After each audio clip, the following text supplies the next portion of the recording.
Good afternoon and welcome to the first edition of the World's Today for the week. It is a Southwest Network program of Radio Nigeria, Ibadan Zonal Station, comprising news and feature. In the lineup, first-class graduates to get automatic employment.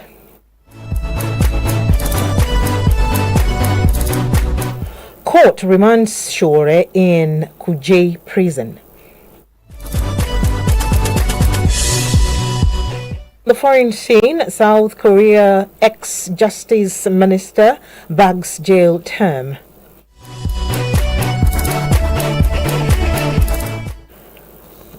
Andy Burnham to replace Starmer as UK Prime Minister. Heart of the matter is on appreciating fathers, while the feature is on cheetah. My name is Emilia Ujimudi and I'm reading with Dayo Dinuga. Good afternoon. Thank you for joining us. You can also listen to us on live stream www.radionigeria.gov.ng or watch us live on Facebook at PFM 935. Be conscious of your environment. Report any suspicious activities. And now to the stories.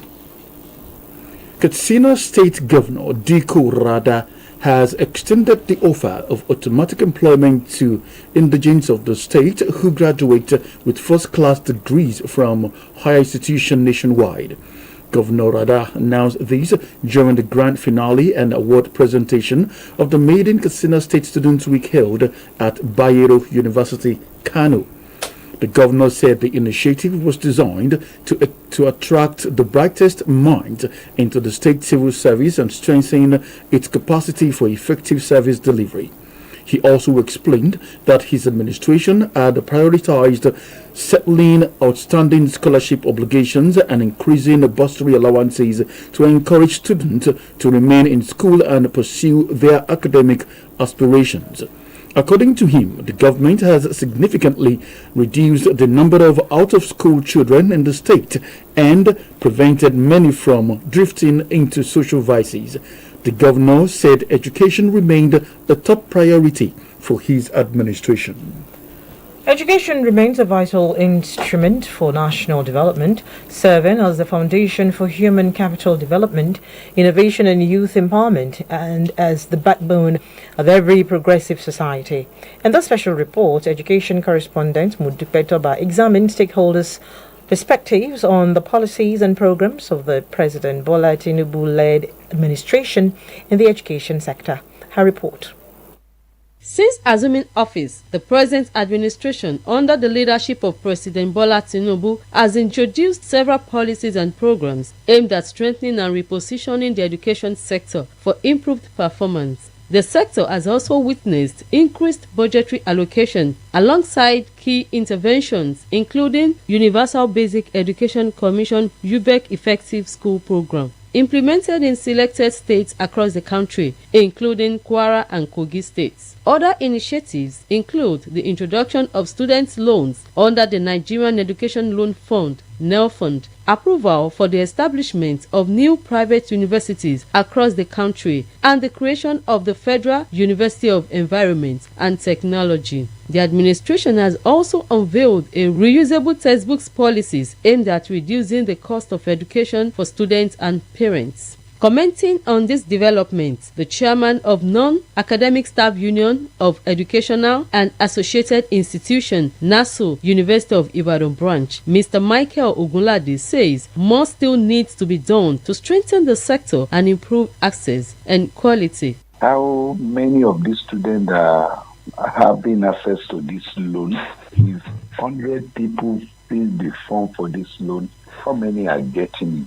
Mr. Ogunlade maintains that all students should have equal access to opportunities, stressing that the NELFund scheme must be made accessible and inclusive for all eligible beneficiaries. Corroborating his view, a school head teacher, Mr. Ayonfe Aderinto, notes that the industrial actions in tertiary institutions have reduced significantly under the current administration, contributing to improved academic stability. Let's look at the tertiary institutions. Since the beginning of this administration, the way they go on strike, to a large extent, I think it tried in that area. Also speaking, an educationist, Mr. Olusegun Oladapo, calls on government to strengthen measures aimed at curbing examination malpractice, particularly as students sit for the ongoing West African Examination Council (WAEC). Students using phone touchlight to be doing exam.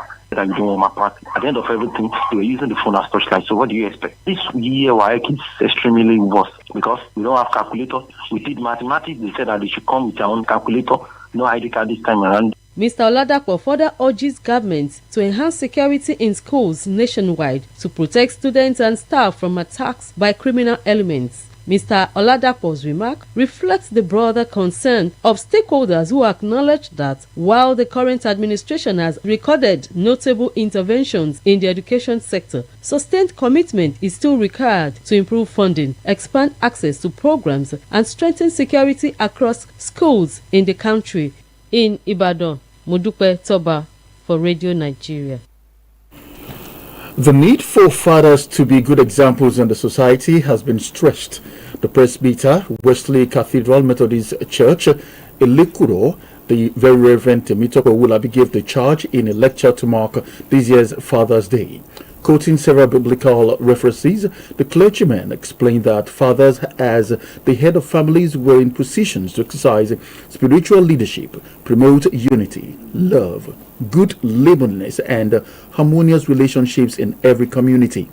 The Very Reverend Owulabi, who is also the Oyo State Secretary to Christian Association of Nigeria, charged the fathers to rededicate themselves to mentoring younger generations towards a better orientation of Nigerian society. And a topic on challenges of men at old age, a former executive of the Nigerian Union of Teachers in Oyo State, Comrade Badebo Ayuade, called on fathers to build strong family ties that would guarantee mutual understanding and trust. A general physician from the Ibadan Anglican Diocesan Hospital, Dr. Benga Allo, who gave a health talk at the seminar, advised people to drink adequate water every day and to engage in regular medical checkup to assess the state of their health. Speaking on the purpose of the seminar, the Diocesan President, Men Fellowship of the Church, Mr. Babatunde Onifade, charged families to promote trust and show adequate understanding under the current economic situation the nation is passing through. The Diocesan Bishop of the Church, the Right Reverend David Adekoya, advised younger generations to adapt to changes capable of making them responsible members of the society. Meanwhile, the Catholic Bishops of Ibadan Ecclesiastical Province want the federal and Oyo State government to act quickly on the state of insecurity bedeviling Oyo State.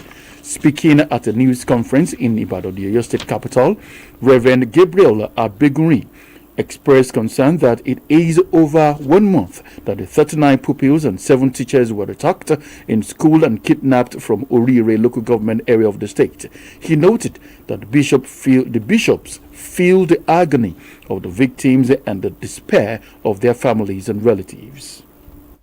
But it also have concern for security in the country. Those children that teachers that we see in Oyo State, we have concern for them. The Most Reverend Abeguri said there is the need for government to strategize more to ensure the speedy recovery of the students and teachers from the kidnappers then have stayed for too long in captivity. The Bishop of Oyo Diocese, Emmanuel Badijo, stressed the need for government to restore peace and tranquility to the state for maximum security. The Association of Resident Doctors, ARD, Laduke Akintola University Teaching Hospital, Lautech, Ogbomoso, has appealed to Oyo State Governor Seyi Makinde to facilitate the immediate disbursement of the Medical Residency Training Fund and the settlement of outstanding minimum wage arrears owed to resident doctors and other healthcare workers in the state. In an open letter addressed to the governor and signed by the ARD President, Dr. Mustafa Adidakbo, and the General Secretary, Dr. John Stephen, the association commended the administration's efforts to improve healthcare delivery and infrastructure across the state. The association noted that resident doctors at Lautech Teaching Hospital continue to face challenges that negatively impact both their welfare and the quality of healthcare services delivered. They also decried the non-payment of minimum wage arrears, stating that the situation has significantly affected the morale among healthcare workers amid rising inflation and increasing cost of living. It warned that continued delays in addressing these issues could worsen the migration of skilled medical professionals and further undermine the state's healthcare system. African government must adopt technology-driven accountability and block institutional leakages for sustainable development in the continent. This was the submission of speakers at the third Covenant University Conference on Leadership and Development, COCLED 2026, organized by the College of Leadership and Development Studies, Covenant University, Ota, Ogun State, with the theme Re-engineering Leadership Systems and Institutions for Sustainable Development in Africa.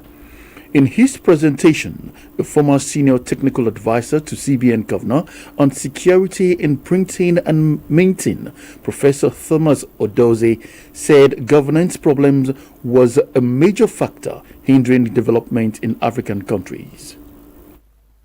Africa, particularly Nigeria, faces persistent development challenges. Despite abundant resources, sustainable development requires effective governance, improve accountability, and efficient policy implementation. Exploring how African organizations can move from personality to institution-driven leadership, the Group Information Officer, MTN Nigeria, Mr. Shoyinka Shodunke, advised African governments to forgo over-reliance on colonial legacy structures and focus on building processes and structures that favor their particular environment. Many of we in Africa, we do things based on what we've inherited over time. This is how the world does it. But we're not intentional in taking that process, re-engineer it, and adapt it to the current realities and the real local realities of the country or the nation where we are. Earlier in his address of welcome, the Vice Chancellor, Covenant University, Professor Timothy Nake, represented by the Deputy Vice Chancellor, Professor Larry Amodu, noted that re-engineering leadership systems called for building transparent, resilient institutions that prioritize long-term sustainability over short-term survival. In his opening remarks at the Dean College of Leadership and Development Studies, Covenant University, Professor Daniel Berevibie said the conference was designed by a catalyst for actions to drive institutional reforms in Africa. On his part, Chairman of the Organizing Committee, COCLED 2026, Professor Moses Duruji, reiterated that Nigeria could be a leading example for other African nations if the citizens make informed choices in choosing their leaders, even as the 2027 general elections gather momentum. High point of the event was a presentation of awards of excellence to the conference speakers, including an alumnus of the university, Achiever Omobajesu, for her leadership voice in youth entrepreneurship. As this year's Egungun Festival continues in Ibadan, the Oyo State capital, the Olubadan of Ibadan land, Oba Rashidi Ladoja has urged masquerades and their followers to eschew violence during and after the celebration, warning that any form of violence will not be tolerated. Oba Ladoja made the appeal in a statement issued by his media aide, Chief Adeola Oloko, in Ibadan. The monarch noted that the Egungun Festival is an annual cultural event that has been celebrated from time to time, serving as a platform to showcase the rich heritage of Ibadan land, promote social cohesion, strengthen family unity, and foster communal solidarity through traditional rites and sacrifices. According to him, the festival should not be used as an avenue for settling old scores, engaging in supremacy contests, or carrying out retaliatory attacks between masquerades and other and their opponents. Obaladoja further appealed to the people to cooperate with security agencies in maintaining peace and order, emphasizing that masquerades and their followers must strictly adhere to designated routes, locations, and time schedules approved by law enforcement agencies. The Federal High Court in Abuja has ordered the remand of activist and African Action Congress AAC presidential candidate Omoyele Sowore at the Kuje Correctional Center.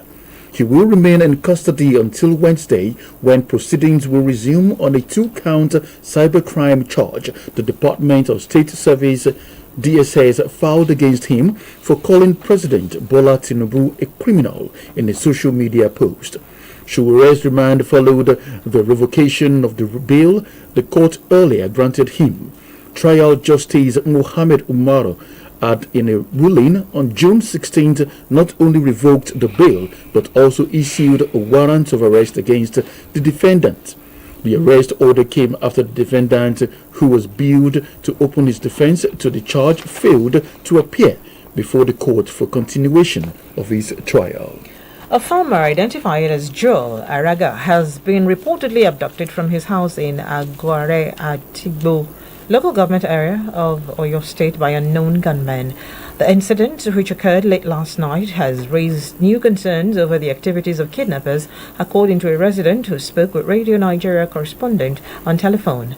The resident, who pleaded anonymity, lamented how suspected bandits now enter homes to abduct people for ransom.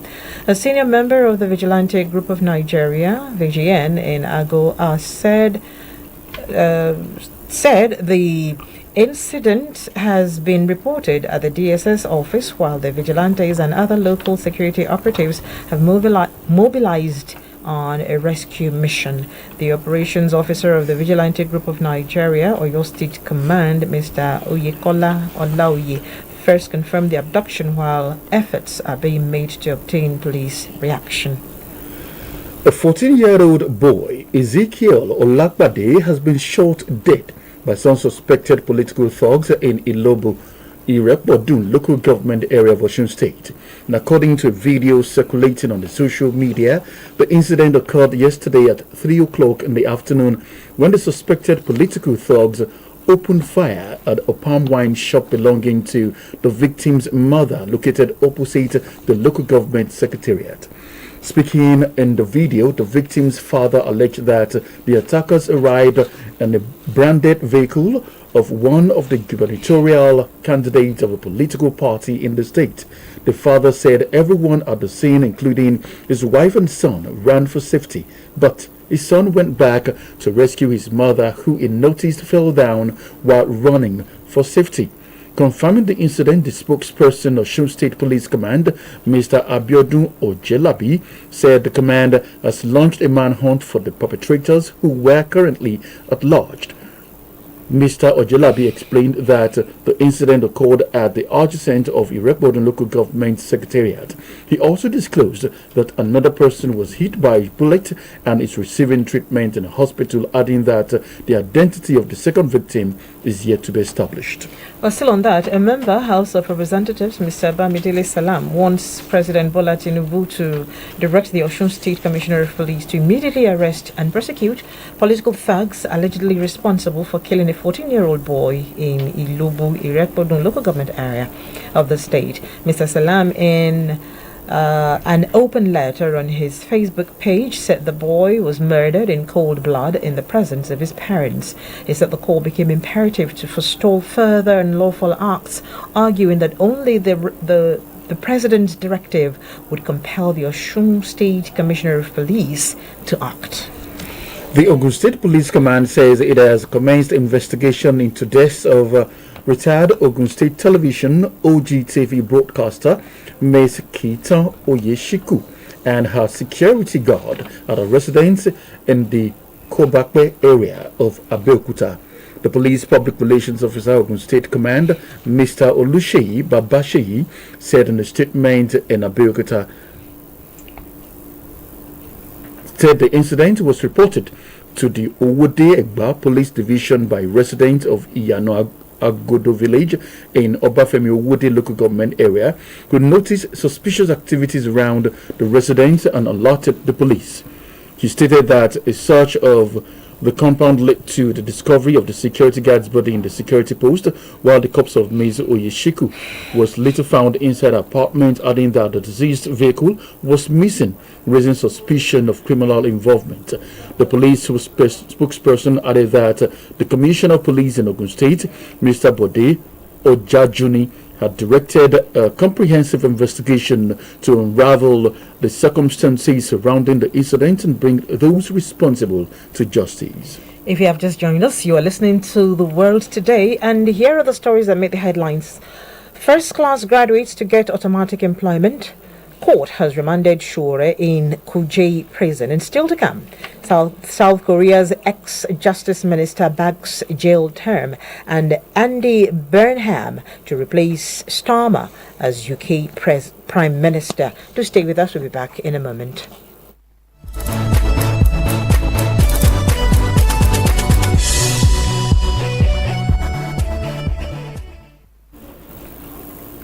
Glad to know you're still there. Now to the rest of those stories. British politician and candidate for the 2026 Labour leadership election, Andy Burnham, has been confirmed to replace Keir Starmer as United Kingdom Prime Minister. Burnham has been serving as a Member of Parliament for Makerfield since 2026 and was the Mayor of Greater Manchester from 2017 to 2026. In the meantime, a few dozen journalists have gathered at London Euston Station waiting for arrival of Burnham. Still on the foreign scene, a South Korean court has sentenced a former justice minister to 25 years in prison for his role in ex-president Yoon Suk-yeol's brief and disastrous declaration of martial law in 2024. Park Sun-jae was found guilty of involvement in insurrection by the Seoul Central District Court, according to a recording of the verdict shared online. Yoon's late-night martial law declaration in December 2024 lasted only about 6 hours as lawmakers raced to the Assembly building and voted it down in an emergency session. Egypt came from behind to beat New Zealand 3-1 in their second Group G match of the 2026 FIFA World Cup. Goals from Mustafa Zico Mohamed Salah and Trezeguet proved historic as they secured Egypt their first ever World Cup win and took them to top of their group. In other matches played yesterday, Spain trashed Saudi Arabia 4-0. Belgium and Iran settled for a goalless draw, while the game between Uruguay and Cape Verde ended in a 2-2 draw. Later today, defending champions Argentina will take on Austria, while France face Iraq. Now from sports to Heart of the Matter, which is on appreciating fathers in commemoration of Father's Day. It is written by an intern from the Polytechnic in Mesile, Osun State, Temitayo Ayodele. No doubt, the role of fathers cannot be overemphasized, and it has evolved significantly over the years. Today, fathers are not just breadwinners of the family, but also nurturers, caregivers, and active participants in the upbringing of their offspring. Fathers are pillars of strength, providers, protectors, mentors, and role models whose sacrifices often go unnoticed. It is in recognition of the contributions that fathers play that every third Sunday in June is set aside as Father's Day. The day is a special occasion dedicated to honoring and appreciating the contributions, sacrifices, and love of fathers and father figures. While Mother's Day often receives widespread attention and celebration, Father's Day sometimes seems to take a backseat.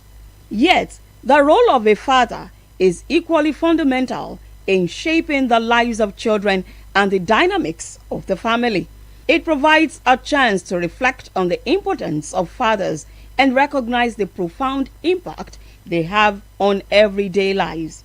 The day is an opportunity to recognize fathers' efforts, express gratitude, and honor their contributions to raising responsible children and building strong families.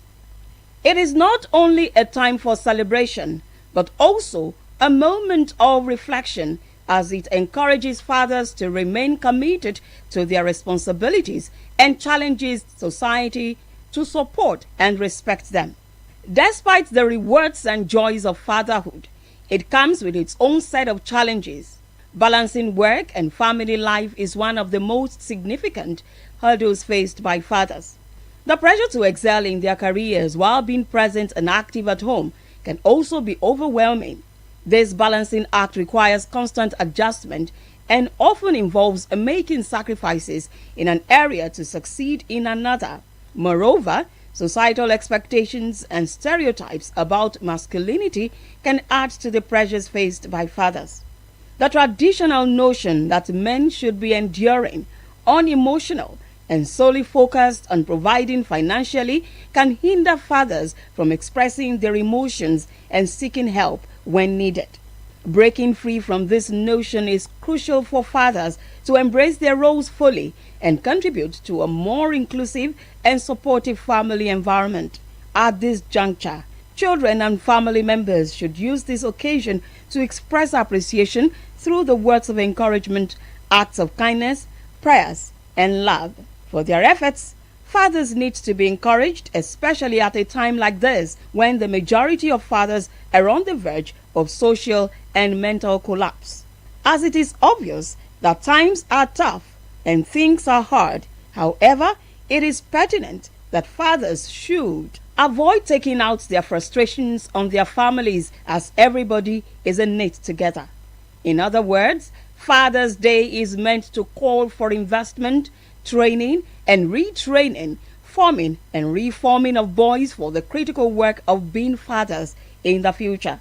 With all said, the time is ripe for stakeholders to organize programs aimed at transforming boys into men and young men into husbands with all the accompanying values and virtues to discourage younger generations from social ills in the society that have been attributed to some men. This will mold young men to grow into responsible manhood. That script on appreciating fathers as the day was marked was written by an intern from the Polytechnic Nesile, Osun State, Temitayo Ayodele, and read by Fei Shara Omoyela. To end the news on the world today from the stable of Radio Nigeria, here again are today's top stories. Katsina State Governor Diko Rada has extended the offer of automatic employment to indigenes of the state who graduate with first-class degrees from higher institutions nationwide. The Federal High Court in Abuja has ordered the remand of activist and African Action Congress AAC presidential candidate Omoyele Sowore at the Kuje Correctional Center. A South Korean court sentenced the former Justice Minister to 25 years in prison for his role in ex-President Yoon Suk-yeol's brief and disastrous declaration of martial law in 2024. British politician candidate for the 2026 Labour Party leadership election, Andy Burnham, has been confirmed to replace Keir Starmer as United Kingdom Prime Minister. Well, that's it on the world today. Join us tomorrow for a fresh edition of The Bulletin. Lilian Ibomo edited, and I am Emilia Ujimudia, thanking you for your time from my colleague Dayo Adinga. Thank you for listening. We shall be linked up with our network studios in Abuja for the relay of the next program. Stay with us. Development at the Red Chamber. My name is Joseph Aggie. Stay tuned.